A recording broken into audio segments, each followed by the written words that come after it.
오늘날에는 길목마다 가로등으로 인해서 한밤중에도 골목이 환합니다. 밤에도 나처럼 생활할 수 있을 정도로 도심이 아주 환합니다. 그런데 산골짜기 시골에 가보면 그렇게 어두울 수가 없습니다. 저는 이제 도심에만 살아서 평소에는 잘 모르지만 어렸을 적에 명절 때마다 시골에 항상 갔었습니다. 산골짜기여서 그런지 너무너무 어두웠습니다. 근데 어두운데 그때 저에게 큰 문제가 무엇이었냐면 화장실이 재래식이었습니다. 그리고 그것이 이 집과 떨어져 있는 화장실이었습니다. 예전에는 다 그렇게 지었더라고요. 그래서 제가 겁이 너무 많아서 이제 화장실을 잘 못 갔습니다. 너무 무서워서. 그래서 귀신이 너무 무서워서 요강을 자주 애용했습니다. 네.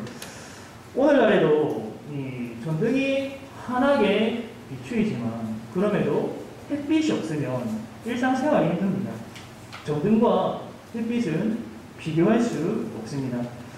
따뜻한 햇살 아래에서 자연 풍경을 보고 또 서로의 얼굴을 환하게 마주하는 것이 얼마나 소중한지 모릅니다. 햇빛은 이 빛을 비출 뿐만 아니라 온 만물의 생기를 부여합니다. 단지 보는 것뿐만 아니라 우리 몸을 힘있게 합니다. 제가 군대 다녀와서 일을 해봤었는데 야간 근무를 해봤습니다. 야간 근무. 밤에는 일하고 낮에는 자고. 그런데 똑같이 자도 피곤해요. 밤에 일하면.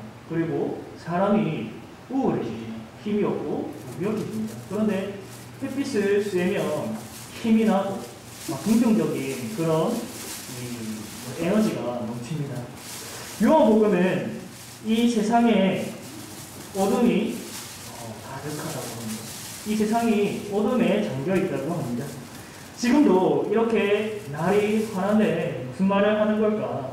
사도 요한이 말하는 어둠은 하나님을 알지 못하는 사람들을 말합니다. 이 세상의 비참함은 무엇인가? 경제가 어려운 것이 아닙니다. 이 세상의 비참함은 사람들이 하나님을 알지 못한다는 사실입니다.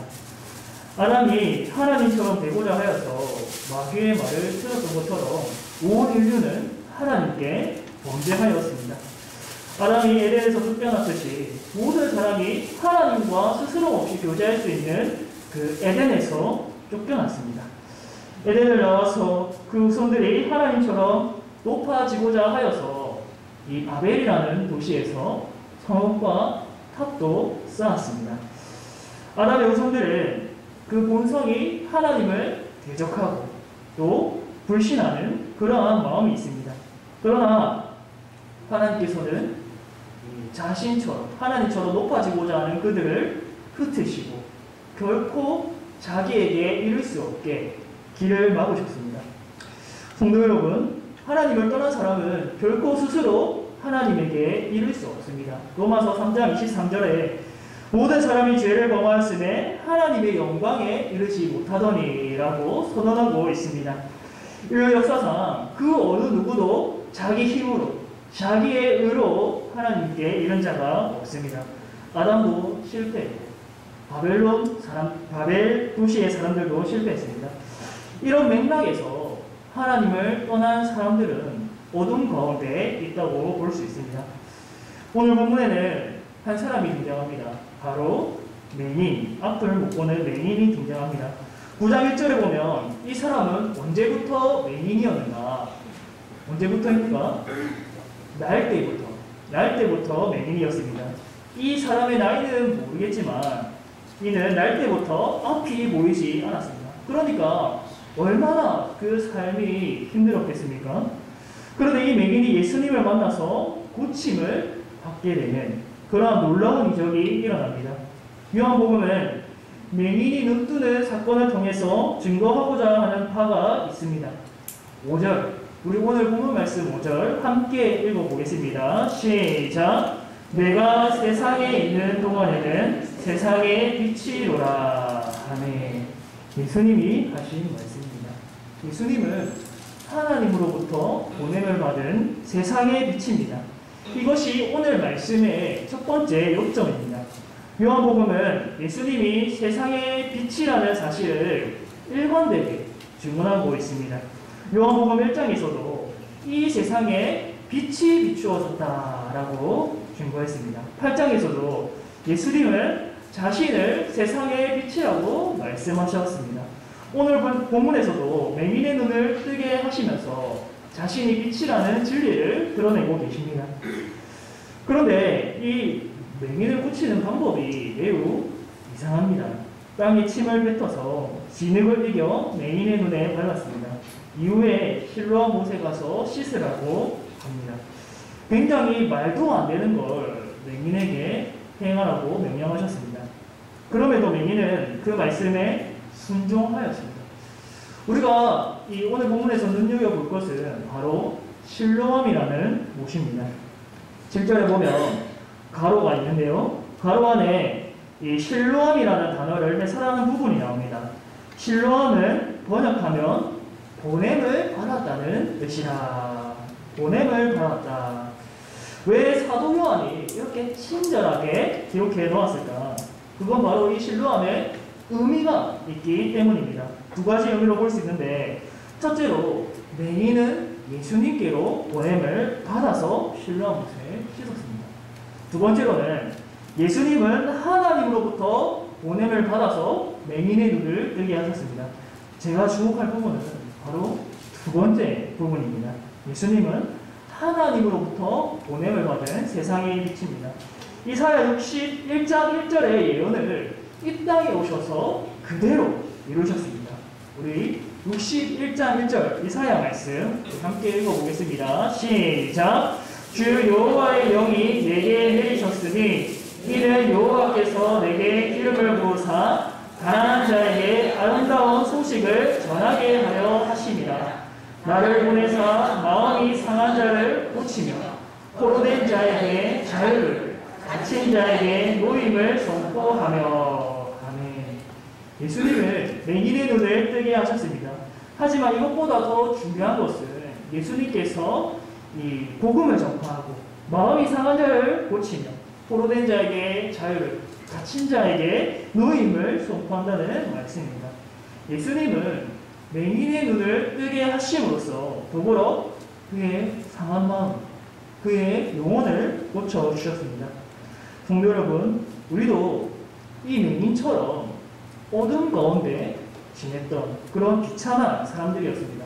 스스로 눈을 뜰 수 없는 그런 무력한 존재, 전적으로 타락하고 또 전적으로 예수님을 알지 못하는 무능력한 존재였습니다. 그러나 하나님께서 세상에 예수님을 보내오셔서, 세상에 빛을 보내오셔서 우리로 하여금 보게 하셨습니다.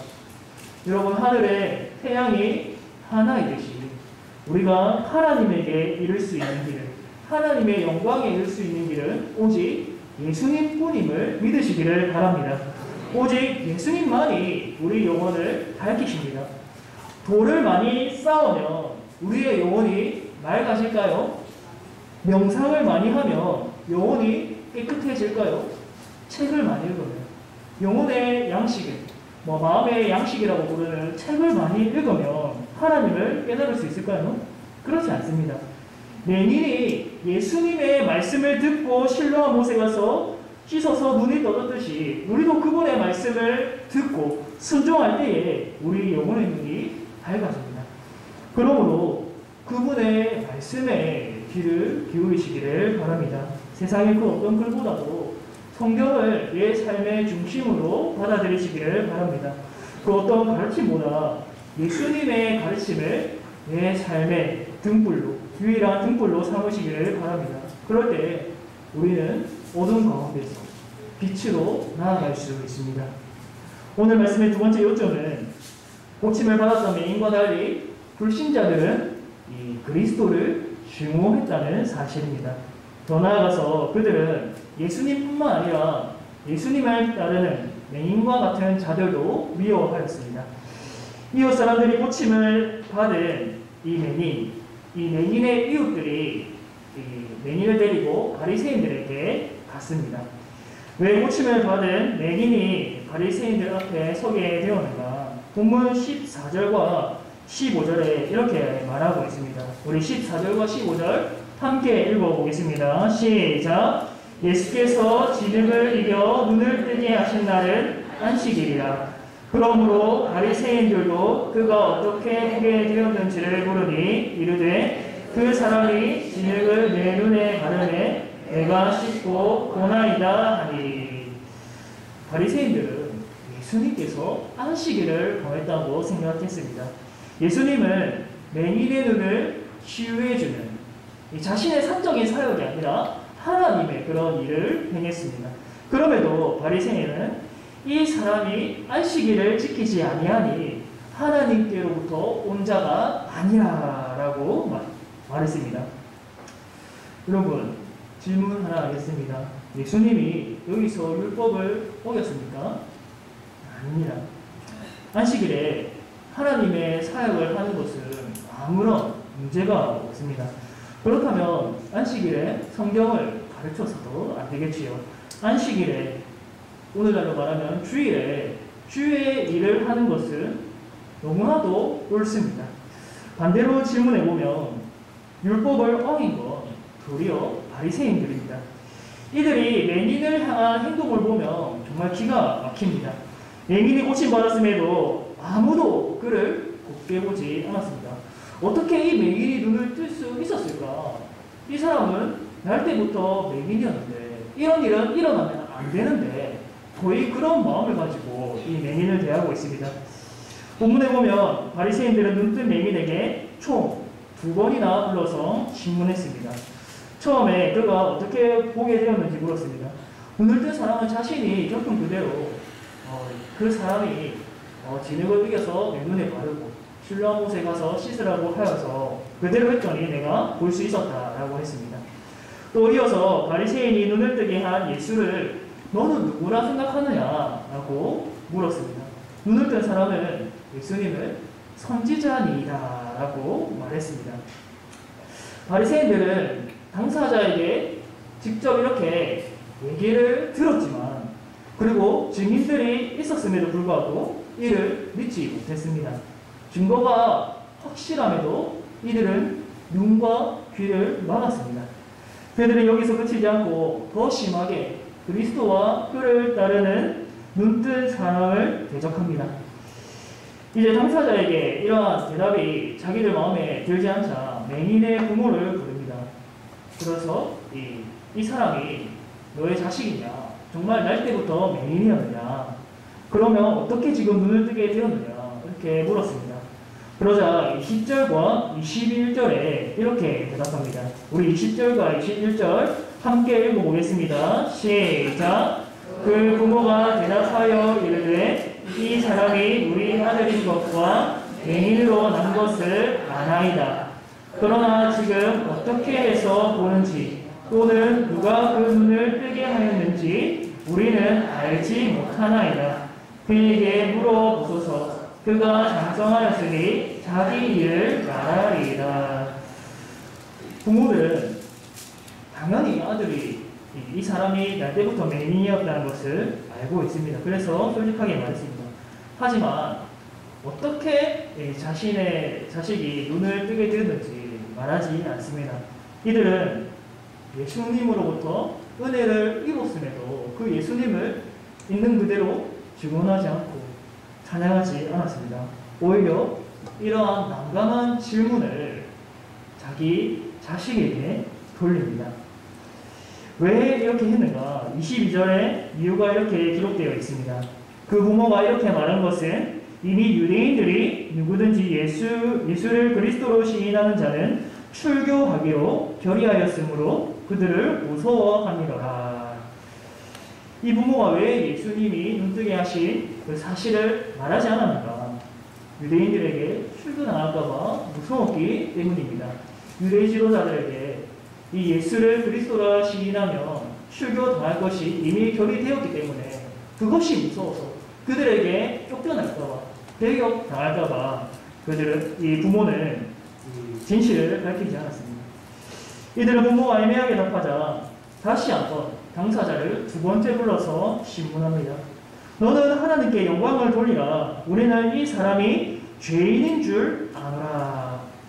여기서 하나님께 영광을 돌리라는 말은 이 눈뜬 사람에게 너는 진실을 말해라. 너는 진실을 말해라. 거짓을 얘기해서 하나님의 영광을 가리지 말라. 즉 진실을 촉구하는 말입니다. 가나안 정복 시대 때 아간이 몰래 도둑질했었죠. 그래서 여호수아가 그에게 진실을 말할 것을, 죄를 솔직하게 말할 것을 촉구하면서 하나님께 영광을 돌려라라고 했습니다. 이처럼 이 눈뜬 사람에게 너는 하나님께 영광을 돌려라, 진실을 말하라라고 부추기고 있습니다. 사실은 진실을 말했지만 이들은 자기들이 듣고 싶은 대답을 원하는 것입니다. 또 질문하기를 예수님이 그에게 무슨 일을 하였는지, 어떻게 눈을 뜨게 하였느냐고 합니다. 여러분, 이들은 오직 예수님을 인정하지 않으려는 데만 몰두하고 있습니다. 앞서 첫 번째 신문에도 그렇게 똑같이 물었음에도 또 다시 불러서 묻고 있습니다. 평생 앞을 보지 못하던 사람이 눈을 떴는데 이들은 그의 형편을 이해하고 또 그를 축복해 주는 데에는 전혀 관심이 없습니다. 오히려 자신들의 입지를 쫓게 하는, 자신들을 위치를 불안하게 하는 그 예수님을 대적하고자 합니다. 결국 이 눈뜬 맹인은 예수님을 따른다는 이유로 그들에게서 쫓겨납니다. 이를 출교로도 볼 수 있습니다. 본문에서 그가 만난 유대인들 가운데 그를 따뜻하게 바라보는 사람이 아무도, 한 사람도 없었습니다. 그들은 오로지 예수님이 정말 이 맹인의 눈을 뜨게 했는가, 그것에만 집중했습니다. 그들은 맹인을 인격적으로 대하지 않았습니다. 오히려 날 때부터 맹인이었던 것을 의심했습니다. 똑똑하고 율법을 잘 지킨다던 이 바리새인들이 얼마나 위선적인지 잘 보여주는 모습입니다. 여러분, 율법을 잘 지키는 것은 어떤 규칙을 기계적으로 따르는 것이 아니죠. 어떠한 수칙을 병적으로 지키는 것도 아닙니다. 그것은 오히려 율법을 깎아내리는 행위이고 하나님을 모독하는 것입니다. 율법의 정신이 무엇입니까? 사랑이죠. 율법의 정신은 사랑입니다. 이들에게는 그 정신, 그 사랑이 없었습니다. 율법의 조항마다 그것을 병적으로 지키는 그러한 문화는 있었을지 모르겠지만 그들 속에는 사랑이 없었습니다. 하나님의 사랑이 없었고 이웃을 향한 사랑이 없었습니다. 지극히 작은 자에게 친절을 줄만한 그러한 그들에게 자비가 없었습니다. 맹인의 부모도 이들과 수준이 비슷합니다. 유대인들의 의심하는 질문에 제대로 답하지 않았죠. 그 질문을 아들에게 떠넘겼습니다. 혹시나 출교당할까봐 무서워서 자식에게 그 책임을 전가했습니다. 여기서 한번 질문하겠습니다. 태어날 때부터 장애가 있다면 누구의 책임일까요?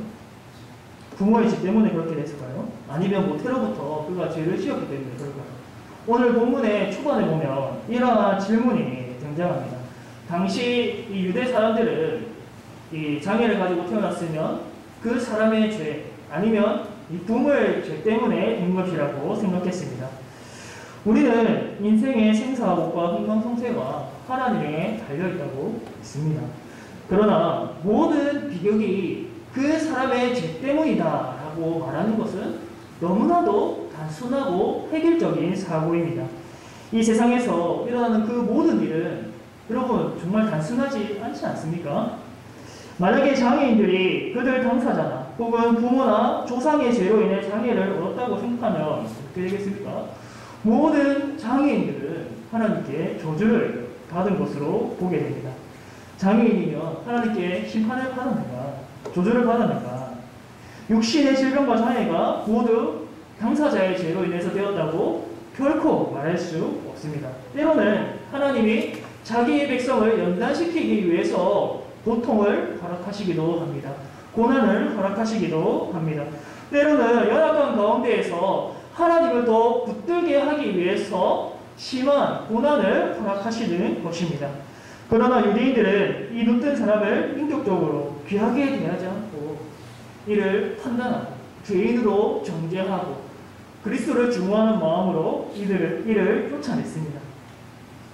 하나님을 경외하지 않는 무리는 그리스도를 미워하고 또 그를 따르는 자들도 미워합니다.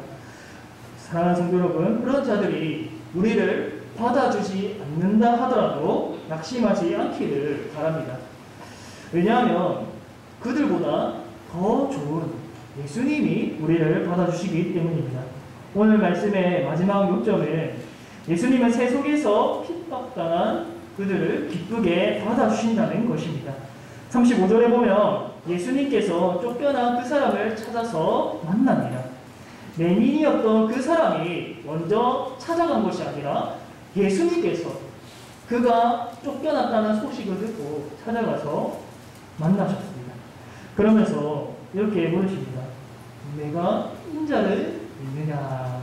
내가 인자를 믿느냐? 인자는 다니엘 7장 13절을 보면 다니엘이 환상 가운데 나타난 메시아를 가리키는 단어입니다. 맹인이었던 그는 인자를 알고 믿고 싶다고 말했습니다. 그러자 예수님이 그가 앞에서 보고 대하는 자신이 바로 그 인자임을 알려주십니다. 이 말을 듣고 그가 완전히 그 눈이 밝아져서 예수님에게 절하면서 자신의 믿음을 고백합니다. 여러분, 이 사람은 이제 더 이상 맹인이 아닙니다. 육신의 맹인도 아니고 영혼의 맹인도 아닙니다. 그는 이제 영혼의 눈이 밝아졌습니다. 세상의 빛 대신 예수님을 만나게 되었고 믿음을 고백하게 되었습니다. 오늘 본문에서 중요한 것은 이 사람이 육체적인 눈을 떴다는 것이 아닙니다. 요한복음이 근본적으로 증거하고자 하는 건 맹인이 눈을 떴다는 그 놀라운 사실 자체가 아닙니다. 육체적인 눈이 떴다는 것은 상징이고 실제로 그 영혼의 눈이 떴다는 것, 실제로 증거하고자 하는 것은 빛 대신 예수님이 그 영혼을 밝혀주셨다는 사실입니다. 요한복음은 누구든지 예수님을 믿고 고백한다면 하나님의 자녀가 되는 권세를 얻을 수 있다고 했습니다. 오늘 본문은 말합니다. 진짜 구원받지 못할 죄인은 예수님을 믿지 않은 바리새인들이라고 말합니다. 진짜 맹인은 바리새인들입니다. 육신의 눈이 맹인된 것이 참으로 힘든 일이지만 영혼의 맹인된 것보다 훨씬 나은 것입니다. 그들을 본다고 생각하나 보지 못했습니다. 세상의 빛이 찬란하게 비춰졌지만 예수님이 바로 앞에 있었지만 그들은 예수님을 보지 못했습니다. 아니, 보려고 하지 않았습니다. 그들은 자신이 캄캄한 어둠 가운데 있다고 인정하지 않았습니다. 오히려 그들은 나는 밝은 지각을 가지고 있다. 나는 아무런 문제가 없다. 내가 하는 판단, 내가 하는 생각은 옳다. 내가 의인이고 너는 죄인이다. 예수님도 죄인이고 눈을 뜬 맹인도 죄인인데 어떻게 눈을 뜰 수 있었는가? 여기에만 몰두했던 것입니다. 어둠에 있으나 어둠에 있다는 것을 모르고 맹인이 잘 보고 있다고 생각하니 얼마나 예수님 보실 때 어리석게 보였을까요? 바리새인들은 자신이 본다고 생각했지만 너무나도 깜깜한 어둠 가운데 있던 자들이었습니다. 사랑하는 성도 여러분, 사람들은 이 맹인이었던 자가 죄로 인해서 장애를 얻었다고 생각했습니다. 그러나 3절에 보면 예수님께서는 죄 때문이 아니라 하나님께서 그에게 하시는 일을 나타내고자 하심이라고 말씀하셨습니다. 하나님은 이 사람을 통하여 한 가지 진리를 가르쳐 주십니다. 영혼을 비추어 주시는 빛은 오직 예수님이다. 예수님만이 하나님께서 우리에게 보내주신 빛이다라는 사실을 알려주십니다. 예수님은 맹인되었던 자의 눈을 뜨게 하시고 또 그가 쫓겨났을 때에 따뜻하게 맞아 주셨습니다. 예수님은 이러한 자를 결코 외면하지 않으십니다. 자신이 맹인이라고, 자신이 어둠 가운데 있는 소망 없는 자라고 말하는 자들을, 주님을 찾는 자들을 예수님께서는 결코 외면하지 않으십니다. 그들에게 은혜를 베푸시고 안아주십니다. 성도 여러분, 모두 이렇게 주님께 진실하게, 진솔하게 나아감으로써 은혜를 받으시기를 바랍니다. 예수 그리스도의 비추임을 받아서 영원히 되살아나고 그분으로부터 참 만족과 기쁨을 누릴 수 있기를 주님의 이름으로 축복합니다. 여러분, 이 시간에 우리 두 가지 기도 제목을 가지고 기도했으면 좋겠습니다. 누가 진짜 맹인인가? 본다고 생각하는 바리새인과 유대인 무리가 진짜 맹인입니다. 여러분도 예수님은 믿었지만 혹시 바리새인 무리처럼 보지 못하는데 본다고 하는 그런 태도를 가지고 있지는 않습니까?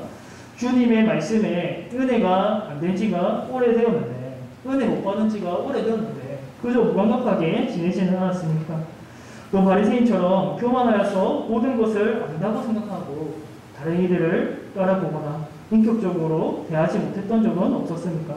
내 안에 하나님의 사랑이 없다면 우리는 그러한 모습으로 자연스럽게 나아가게 됩니다. 우리 시간 두 가지를 놓고 기도합시다. 하나님 아버지, 이게 예수님의 빛을 비추어 주옵소서. 매주일 날마다 그 빛을, 은혜를 받기를 원합니다. 말씀이 내 영혼에 비추어지고 체험되어지게 하여 주옵소서. 말씀에 나온 눈뜬자처럼 나도 새롭게 눈이 뜨여지고 주님과 깊이 사랑하는 관계를 회복하게 하여 주옵소서. 또 기도할 때 예수님이 맹인에게 따뜻한 빛을 비추어 주었듯이 주님이 내게 그랬듯이 나도 형제와 이웃에게 그 빛을 비추며 증거하게 하여 주옵소서. 우리 이 두 가지 기도 제목 가지고 함께 기도하겠습니다. 사랑의 하나님 아버지, 주님, 우리가 매주일마다 날마다 주님 앞에 나올 때에 이 맹인처럼 간절히 사모하는 마음으로 고침받기 원하는 마음으로 나아가기를 원합니다. 맹맹하게, 무감각하게, 주님, 우리가 그저 주님 바리새인들처럼 다 안다고, 나 다 알고 있다고 그렇게 교만하게 나오는 것이 아니라 주님 겸손한 마음으로, 주님 간절한 마음으로, 예수님이 나를 만나주시지 않는다면, 예수님께서 내게 은혜 베푸시지 않는다면 내게 아무런 소망이 없다고 고백하며 주님, 그렇게 주님 앞에 납작 엎드려서 나아가는 저희 모두가 되게 하여 주옵소서. 또한 우리가 바리새인처럼 교만하여서 모든 것을 안다고 생각하고 주님, 다른 이들을 무시하고 깔보거나 인격적으로 대하지 못했던 적은 없었습니까? 주님, 내가 하나님의 사람이라고, 예수님을 잘 믿는다고, 주님 예배 꾸준히 나온다고 말하면서도 실제로 주님 내 안에 하나님의 사랑이 없었던 것은 아닙니까? 주님, 나도 예수님처럼 예수님이 나에게 따뜻하게 바라봐 주시고 주님 나의 허물을 용납하여 주시고 주님 나를 안아주셨듯이 나도 다른 이들을 향하여서 그 예수님의 빛을 비추며 증거하게 하여 주옵소서. 내가 예수님을 믿는 것이 입술의 고백에만 머무는 것이 아니라 내 눈빛으로, 내 시선으로, 내 삶으로 주님 이 빛이 나타나게 하여 주옵소서. 그리하여서 내 삶을 통하여서 하나님이 영광 받으시고 내 삶을 통하여서 하나님의 사랑이 형제와 이웃들에게 흘러들어가는 그런 귀한 존재가 될 수 있도록 주님 인도하여 주옵소서. 사랑의 하나님 아버지, 주님 우리에게 빛을 비추어주신 것 감사를 드립니다. 우리가 그 빛을 알고 찾아간 것이 아니라 예수님이 먼저 우리를 사랑하셔서 우리에게 오셔서 빛을 비춰주셨음을 고백합니다.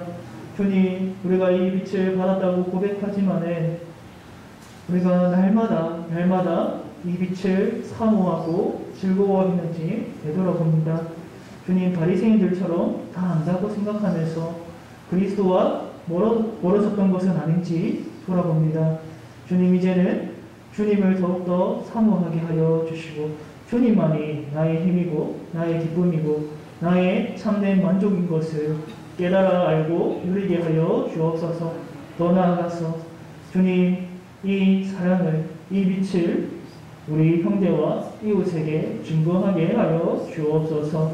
세상 사람들과 구별된 자녀로서 주님, 우리가 형식적으로만 교회에 왔다가 떠나고 무늬만 그리스도인 것이 아니라 내 안에 정말 그리스도가 살아 숨쉬고 내 안에 그리스도의 사랑이 흘러나갈 수 있도록 주님 우리를 붙잡아 주시고 성령 충만하게 하여 주옵소서.